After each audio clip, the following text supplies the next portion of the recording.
suis quelqu'un d'organisé, je faisais mes menus à l'avance. Maintenant, je m'adapte effectivement aux légumes qui sont là. Et puis j'achète plus du tout de légumes et de fruits dans les supermarchés, quoi. Je prends vraiment juste ici, ce que je faisais pas avant. Là, je suis en train de peser des fèves.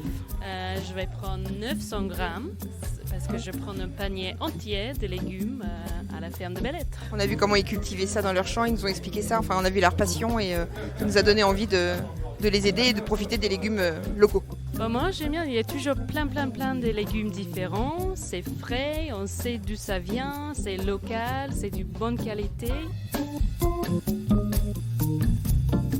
Le Sud Touraine dans l'assiette, le podcast avec celles et ceux qui font l'alimentation, vous emmène à la rencontre de productrices et producteurs du territoire qui nous présentent leur modèle d'organisation collective pour commercialiser le fruit de leur travail en favorisant les circuits courts. Nathalie Frémont, l'une des fondatrices du magasin de producteurs Saveurs Lochoises, Mathieu Lersteau, l'un des membres fondateurs de l'AMAP de Bellettre, et Dany Pavula, dont les volailles sont présentes à Paulmy au sein des casiers de campagne, nous expliquent leur choix, les avantages de s'unir pour commercialiser et leur volonté d'être au plus proche des consommateurs locaux.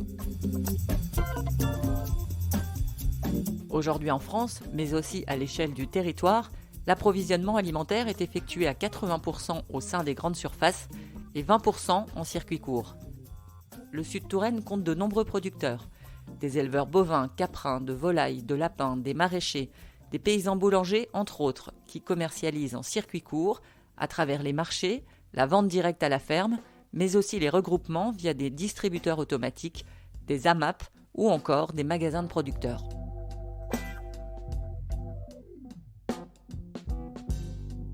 Dans le cadre de son projet alimentaire territorial, la communauté de communes soutient l'approvisionnement local. Sophie Levasseur, chargée de mission projet alimentaire territorial.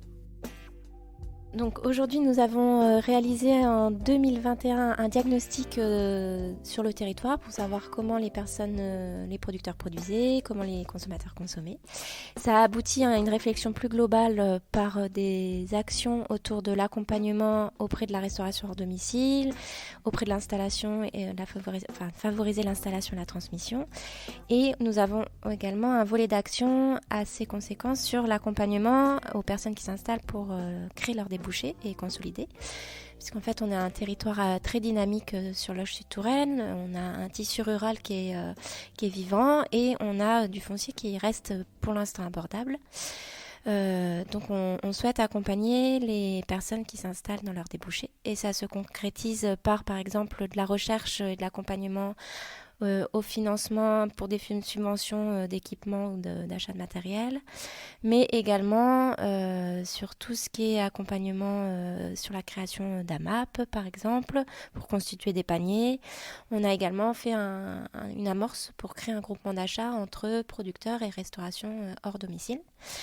Et toutes ces thématiques et toutes ces actions ont vraiment pour objectif de répondre à une demande de relocalisation de la production sur notre territoire. Et en quoi c'est intéressant que les producteurs arrivent à se regrouper pour distribuer ? Et ben aujourd'hui, on a de plus en plus de personnes qui souhaitent acheter au même endroit tous leurs produits. En fait, il y a beaucoup de personnes pour l'instant qui vont encore en grande et moyenne surface parce qu'en fait, on a très peu de temps pour faire ces achats. Donc, on souhaite pouvoir faire en sorte d'avoir à un seul endroit tous les producteurs qui produisent sur notre territoire des produits locaux et de qualité. Et comme ça facilite grandement l'interconnaissance aussi entre le consommateur et les producteurs parce que souvent, ils sont plutôt aptes à rencontrer, à discuter de leurs produits avec les consommateurs qu'il n'y a pas forcément dans les grandes et moyennes surfaces.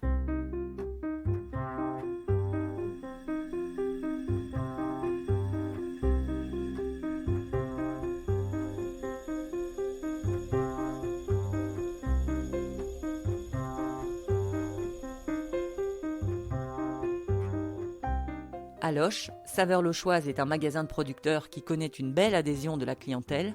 Nathalie Frémont nous explique la genèse de ce projet et l'intérêt pour les producteurs de s'unir au sein d'un magasin. Je suis associée à mon mari sur l'EARL de la Cocandrie à Brie-Dorée. On est éleveur en bovins limousin. en céréales et les céréales, je les transforme en farine, puis les farines en gâteaux, en quiches, en brioches. Je suis co-gérante aujourd'hui du magasin Saveurs Lochoises où on est 5 associés, 3 co-gérantes et 5 associés. Et on travaille avec une soixantaine de producteurs locaux. On est tous à peu près à 80 km à la ronde. Alors, est-ce que vous pouvez me dire qui sont les associés et puis me raconter comment est né Saveurs Lochoises? Qu'est-ce que c'est Saveurs Lochoises et comment c'est né?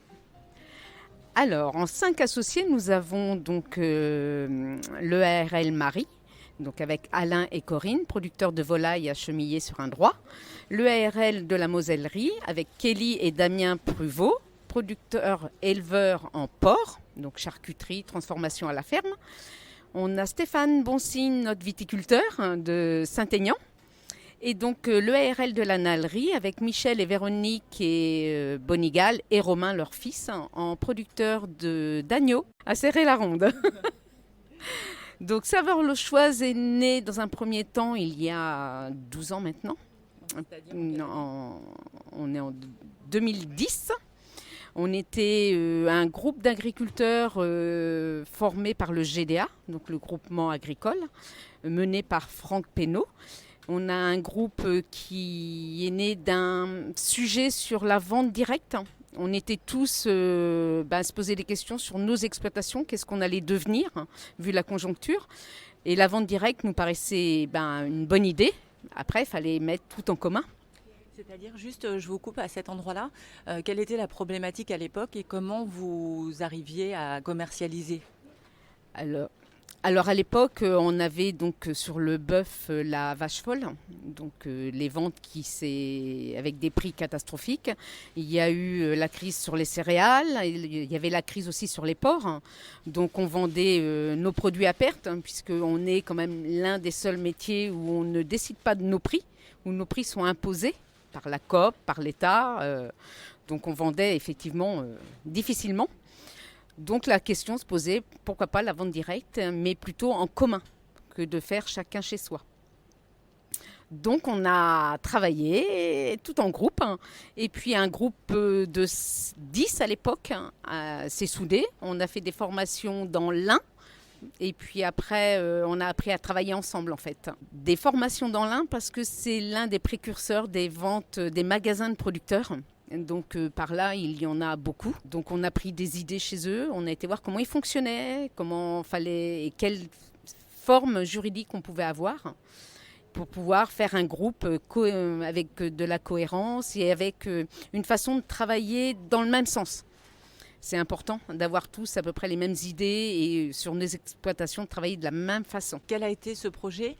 Et quand vous dites qu'il faut travailler tous de la même façon, qu'est-ce que ça signifie dans la mesure où vous êtes tous sur des productions de type différents? Alors pour nous, travailler de la même façon, c'est qu'on garde les mêmes idées. C'est qu'on veut travailler avec des produits locaux, travailler sur nos fermes en alimentation, être le plus autonome possible, que nos animaux mangent ce qu'on produit chez nous en priorité.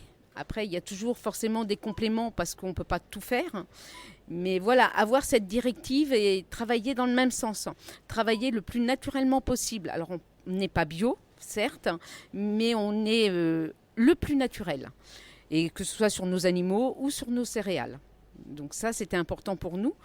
Et puis, on part sur les mêmes idées. Et c'est vrai quand on décide de quelque chose, ça vient instinctivement chez les uns, chez les autres. Parce qu'on a notre façon de travailler qui est un peu identique. Quelles ont été les démarches que vous avez faites pour trouver un emplacement? Est-ce que ça a toujours été celui dans lequel nous sommes aujourd'hui sur la zone Vozelle à Loches? Voilà, comment tout s'est mis en place et puis tout simplement comment vous vous êtes dit on va devoir en plus de tout ce qu'on fait déjà s'organiser pour gérer un magasin? Alors, zone de Vozelle parce qu'il y avait un bâtiment libre et on a travaillé avec la communauté de communes pour essayer de trouver un endroit qui soit accessible pour tout le monde, qui ait aussi des emplacements de parking, parce que quand nos clients font les courses, il faut qu'ils puissent être pas très loin. En fait, on est parti sur un planning. On a tous des obligations chez nous, de la transformation. On est parti sur un planning où on essaye d'équilibrer au mieux entre les uns et les autres, de façon à ce qu'on se retrouve tous et pas trop submergés. Malgré tout, ça va vite, mais on arrive à trouver suffisamment de temps, je dirais, pour être présent ici. Et c'est important parce que l'agriculteur au magasin, c'est lui qui va pouvoir parler de ses produits. Et on est capable tous, autant comme on est, de parler des produits des uns des autres, puisque justement on se connaît maintenant et le fait de travailler ensemble et travailler dans le même sens a aidé à pouvoir vendre les produits, que ce soit en charcuterie, que ce soit en légumes, que ce soit en fromage, voilà. Et on connaît tous les produits. On les a tous testés, on les a tous goûtés. On se déplace sur les exploitations. Quand on prend un nouvel arrivant, on étudie ces produits avant de les mettre à la vente. Comment s'est développé Saveur Le Choix? Vous êtes parti au tout départ, combien de producteurs étaient présents et comment les choses ont évolué? Et déjà, on va commencer par cette question-là. Alors, au tout début, on est parti avec 10 agriculteurs, on était 10 associés. Après, au fur et à mesure du temps, certains ont pris la retraite, d'autres ont arrêté l'agriculture, d'autres ont été submergés par la présence à avoir ici. Donc, on préférait se retirer. Alors, au tout début, on est parti avec nos propres produits à nous, des 10 associés. Et puis, au fur et à mesure, on a été chercher d'autres producteurs, des petites entreprises, des petites exploitations qui faisaient de la transformation. On a été les chercher, savoir si ça les intéressait qu'on puisse vendre leurs produits. Et puis, au fur et à mesure du temps, la gamme s'est étoffée. Et aujourd'hui, c'est eux qui viennent nous chercher. Donc, de ce point de vue-là, c'est une réussite. Une très grande réussite, oui. C'est super agréable. C'est un super challenge et un très, très beau projet, ça a été.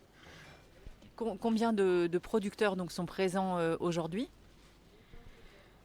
Alors, nous avons une soixantaine d'agriculteurs qui nous mettent leurs produits en dépôt-vente. Donc, on est tous propriétaires de nos produits.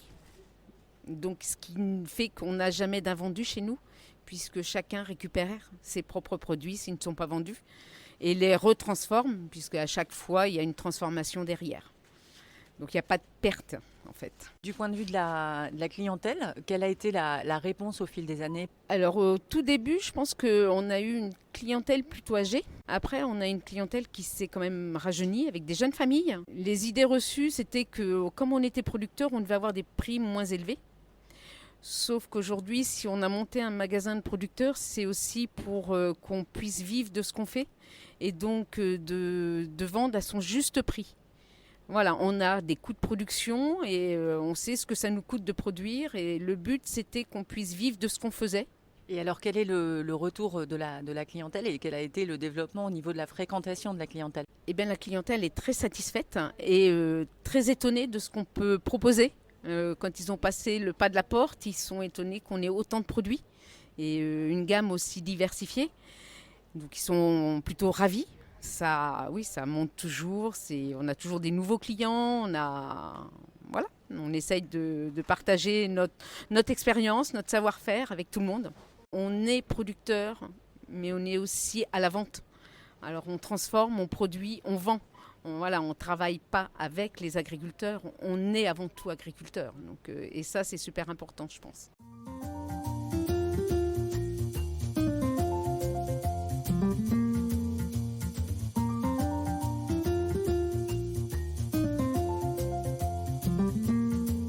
Partons maintenant à Dolu-le-Sec, rencontrer Mathieu Lersteau, l'un des membres fondateurs de l'AMAP de Belêtre, une autre forme d'association collective pour valoriser le travail des producteurs et l'approvisionnement local.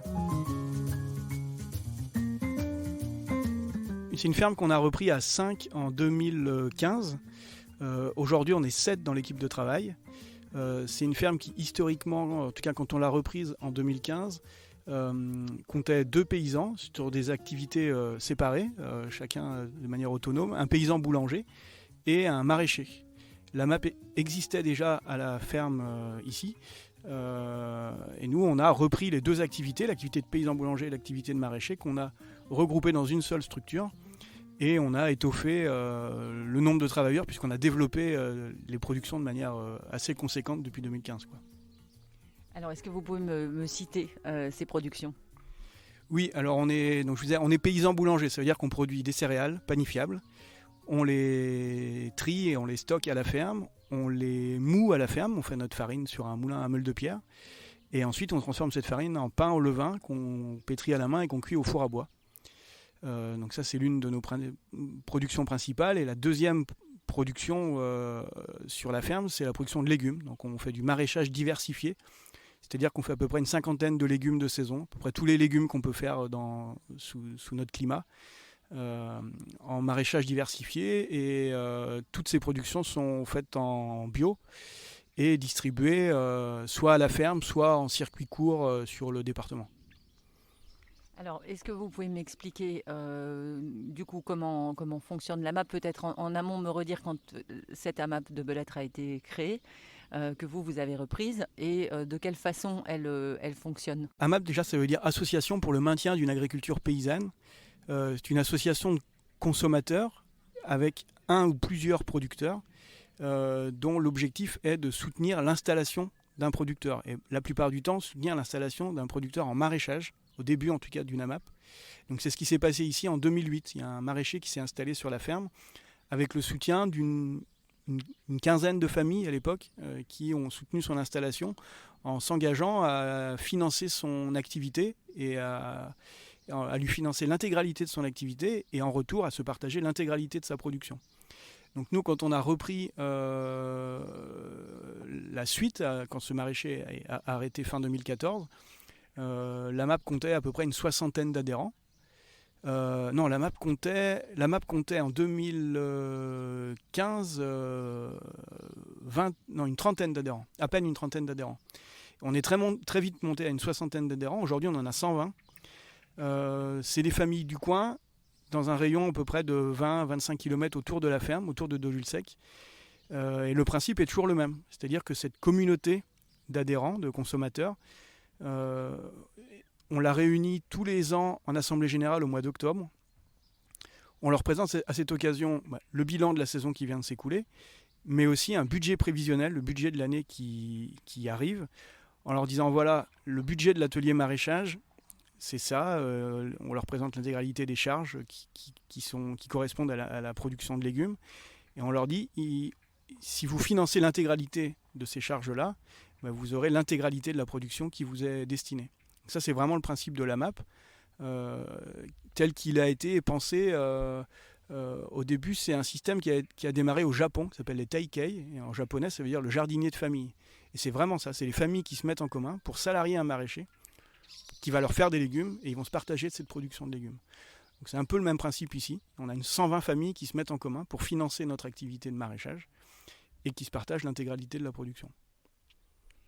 Est-ce que oui, vous me disiez, est-ce que ça fonctionne à 100%?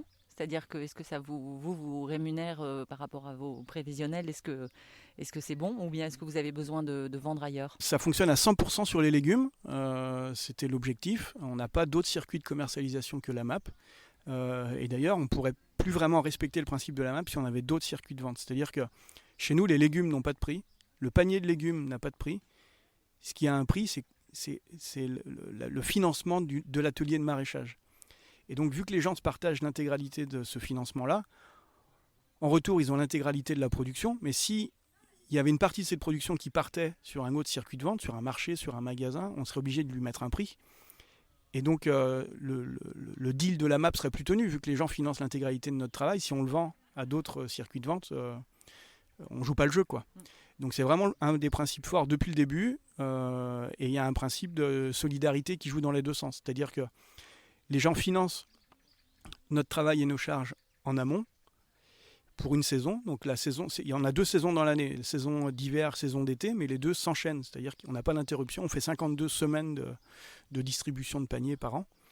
Les gens donc financent en amont notre travail sans savoir ce qu'il va y avoir dans le panier, ni en quantité, ni en diversité, ni même en qualité. Et nous, notre rôle en tant que maraîcher, c'est d'assurer des paniers suffisants en quantité, en qualité et en diversité pour que les gens soient contents et re-signent pour une nouvelle saison à la fin, quoi. Mais passe par là des aléas. On est paysan, on est dépendant du climat. Il y a des ravageurs, il y a de la sécheresse, il y a des maladies, etc. Donc les gens sont solidaires, ils ont financé. Nous, on fait le travail du mieux qu'on peut. Et puis parfois, il y a une culture qui ne fonctionne pas bien. Donc cette année-là, les gens n'auront pas de poireaux ou moins de poireaux parce qu'il y a une attaque de mouche mineuse ou pour X raison, il y a une rouille ou je ne sais pas. Mais vu qu'on fait une 50aine de légumes, on ne va jamais louper tous les légumes la même année. Donc il y aura beaucoup plus de courges ou plus de pommes de terre ou plus de carottes. Enfin, voilà, on équilibre les paniers comme ça. Donc voilà, on joue le jeu, nous, de la transparence. On présente nos comptes, on leur dit ce qu'on va faire, en quantité, à quel endroit dans le jardin. Il y a des visites de jardin organisées. On écrit une feuille de chou chaque semaine pour expliquer comment ça se passe dans la parcelle de maraîchage, ce qui marche bien, ce qui fonctionne moins bien, justement les aléas climatiques et tout ça. Et en échange, les gens jouent le jeu en participant et en venant participer parfois à récolter les légumes, à nous aider à récolter les légumes. Chaque vendredi, il y a 2 personnes qui viennent tenir la permanence au moment de la distribution. Enfin voilà, ça marche dans les 2 sens, quoi. Est-ce qu'il y a d'autres producteurs du coup qui sont associés au système de distribution de votre AMAP ? Oui, alors l'AMAP s'est constituée autour de la production de maraîchère en respectant ce principe financement intégral, partage intégral de la production. Autour de ça, s'est greffé un groupement d'achat qui bénéficie uniquement aux gens qui prennent un panier de légumes. Donc c'est la condition pour pouvoir rentrer et accéder à tous les autres produits, c'est d'avoir au moins un abonnement sur un panier de légumes. Et ensuite, dans le groupement d'achat, on trouve plus d'une 40aine de produits qui viennent en direct des fermes, tout en bio. On a exclusivement des produits bio à la MAP de Belêtre et le plus local possible. Donc il y a des produits, pour la plupart qui viennent d'Indre-et-Loire et même du sud Touraine. Fromages de chèvre, des fromages de brebis, des fromages de vache, des volailles, des pommes, des poires, des farines, des lentilles, des pâtes. Je ne vais pas tout citer, il y en a vraiment beaucoup. Et puis il y a des produits qui viennent de plus loin, qui sont en bio, mais qui ne sont pas possibles d'être produits en Indre-et-Loire. Donc on a des agrumes qui viennent de Corse, on a du café qui vient du Chiapas, du chocolat qui vient d'Équateur. Voilà, ça c'est des petites exceptions pour des produits qui viennent de loin, mais 90% de ce qui est commercialisé, distribué à la MAP, vient de l'Indre-et-Loire et si possible du sud Touraine. Vous m'aviez dit que vous étiez à 120, c'est ça, 120 familles ? Oui. Est-ce que vous êtes arrivé à votre seuil ou vous pouvez envisager d'avoir davantage encore de familles et donc de produire plus ? Disons que on a atteint notre seuil d'équilibre pour plusieurs raisons. À la fois la parcelle de maraîchage, les rotations. On a une parcelle de 3 hectares de légumes à peu près, qu'on a découpée en 14 jardins qui font chacun 800 mètres carrés, qui nous permettent de réfléchir une rotation sur 14 ans et de regrouper les familles. Enfin, c'est des considérations techniques, agronomiques. Mais en tout cas, la parcelle et le dimensionnement a été pensé à peu près pour cette quantité de légumes. Donc ça, c'est la première raison pour laquelle on ne souhaite pas évoluer, parce qu'on ne veut pas agrandir cette parcelle de maraîchage. Et la deuxième raison, c'est que 120 familles, ça représente déjà beaucoup de monde le vendredi soir.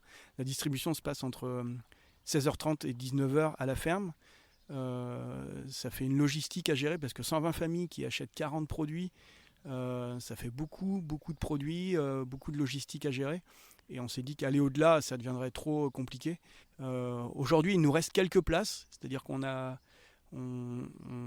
dimensionné pour 120 familles et il reste 7 ou 8 places à la MAP en ce moment. Donc c'est possible de nous rejoindre, mais on n'ira pas au-delà des 120, quoi. Comment vous expliquez le développement justement de la clientèle ou des amapiens, parce que c'est peut-être encore un terme différent que celui de client, du coup qui est passé de 30 à 120 en quelques années, pas tant que ça finalement. Oui. En fait, il y a plusieurs raisons à ça. Nous, on avait besoin que la production et la MAP se développent, puisqu'on passait de un paysan boulanger et un maraîcher à d'un seul coup 5 associés paysans boulangers maraîchers. Donc on avait plus de monde à rémunérer, plus de salaires à tirer de notre activité. Et ça s'est fait assez facilement et finalement par le bouche à oreille. C'est-à-dire qu'il y a encore 1 an et demi, on n'avait ni site internet, ni fly, ni carte de visite, rien du tout. Nos principaux communicants, c'était nos adhérents. C'est-à-dire quand on leur disait, il y a 10 places qui se libèrent, on veut faire 20 paniers de plus ou 25, on leur en parlait et les gens trouvaient des amis, des voisins, de la famille qui sont venus comme ça petit à petit faire grossir la map. Donc ça a été vrai pendant les 6-7 premières années. Et là, ça fait un an et demi, post-Covid, là, en gros, sortie Covid, où on se rend compte qu'on a un peu plus de mal à atteindre les 120 familles, comme je vous disais tout à l'heure. Donc là, on vient de faire un site internet, on vient de faire un fly, et on est un peu plus en train de communiquer là, en ce moment.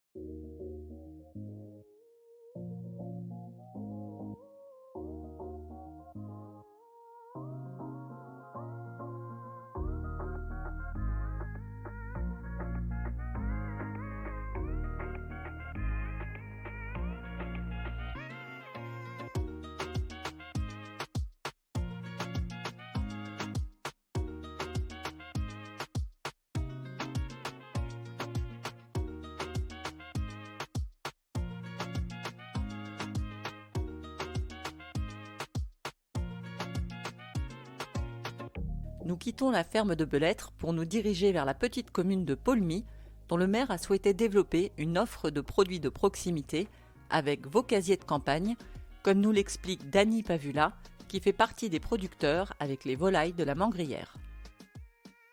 Les casiers de campagne sont un regroupement d'agriculteurs et artisans, car on a le boulanger qui participe énormément au casier. Et ce projet est à l'initiative du maire de Paulmy, qui a lancé l'idée, qui a lancé les travaux et qui nous a contactés après au niveau des producteurs pour alimenter les casiers. Alors, on va revenir sur la genèse, peut-être rappeler à quel moment, à quelle date ça a ouvert et quelle était la volonté en installant des casiers ici dans le petit village de Paulmy. La volonté, c'était de remettre un commerce dans le village de Paulmy, ramener un commerce en milieu rural, on va dire, où il y a plus du tout de commerce. Déjà, ramener un produit local disponible presque 24 heures sur 24, 7 jours sur 7, et sans personne à tenir le magasin, quoi. C'était ça surtout le gros point, c'était avoir une épicerie autonome. À quel moment ont-ils ouvert ? De mémoire, ça doit faire un peu plus de 2 ans que c'est ouvert. Vous y participez. Est-ce que vous pouvez donc me dire qui sont les différents producteurs qui ont accepté la proposition pour participer ? Alors dans les producteurs, il y a la fromagerie Maurice, produit de lait de vache. Il y a les Pampilles de l'Oiselière, fromage de chèvre à Ligueuil. Le RL Le Flèche de Siran pour les œufs. Les Vergers de la Manse pour tout ce qui est jus de fruits et pommes. Et l'Arche de Nico, c'est un maraîcher de Ferrières-Larson qui met des légumes de saison. Et puis nous, la GAEC, la Mangrière, tout ce qui est charcuterie de volaille. Les volailles entières. Et sans oublier le boulanger, la boulangerie Hamelin de Ligueuil, qui lui a sa machine à pain dans le local et approvisionne en viennoiserie toute l'année. D'accord. Alors ensuite, comment ça s'organise pour chacun des producteurs en fait de quel point de vue pour vous c'est intéressant et bien de pouvoir fonctionner comme ça avec des casiers automatiques ? Ce qui est bien avec les casiers, c'est que l'approvisionnement pour nous se fait une fois par semaine. Étant donné qu'il y a une chambre froide attenante au casier, on stocke dans la chambre froide pour toute la semaine. Et on repasse 1 voire 2 fois dans la semaine pour réapprovisionner. Et le boulanger, lui, passe 2 fois par jour au casier pour approvisionner sa machine à pain. Et en même temps, gère les casiers, fait le réapprovisionnement des casiers. C'est un gros intérêt pour nous qu'il soit là et qu'il réapprovisionne en permanence. Autrement, ça nous obligerait à passer au moins 1 fois par jour pour réapprovisionner, quoi. Donc, je vais dire, pour moi, le grand avantage, c'est d'avoir notre collègue boulanger qui fait une bonne partie du travail pour nous aussi. Et qu'est-ce qu'il y a sinon d'intéressant dans ce système par rapport, vous, aux autres modes de distribution et commercialisation que vous avez ? On est à un point de commercialisation on va dire, qui ne nous gère pas d'un surcroît de travail et une présence supplémentaire. Voilà le grand point du casier, quoi. Et par rapport à votre activité, est-ce que c'est un vrai plus depuis que ça existe ou un petit plus? Par rapport à mon activité, c'est un petit plus. C'est un petit plus. Voilà, c'est la proximité qui fait qu'on est dans le projet.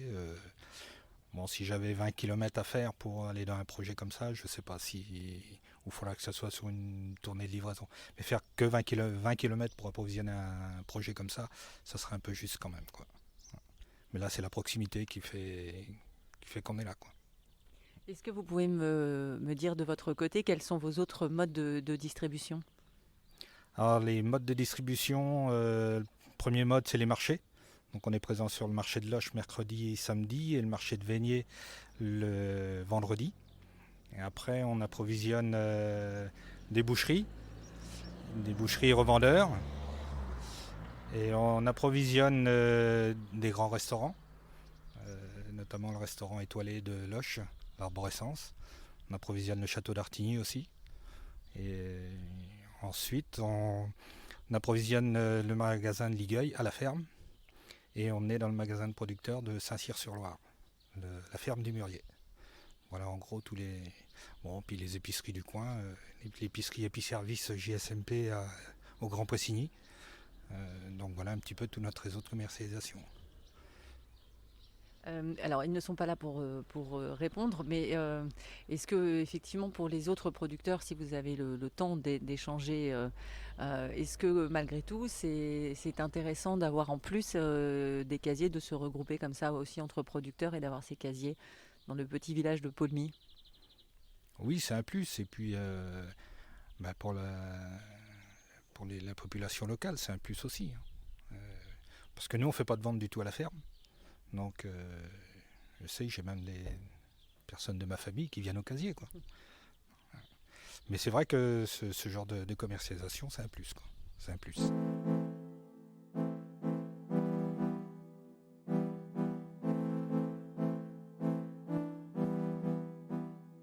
Pour s'approvisionner en circuit court, le Sud Touraine propose 2 magasins de producteurs, Saveurs Lochoises à Loches et à la ferme à Ligueuil, des casiers automatiques à Sème, au verger de la Manse, à Beaulieu-les-Loches, à la cabane des 4 saisons et vos casiers de campagne à Paulmy. Et de nombreux points de vente à la ferme sont également recensés sur le site internet de Bienvenue à la ferme. C'était le Sud Touraine dans l'assiette avec Nathalie Frémont, Mathieu Lersteau et Dany Pavula. Le Sud Touraine dans l'assiette est un podcast proposé par la communauté de communes Loches Sud Touraine. Il est signé Anne-Claire Bulliard.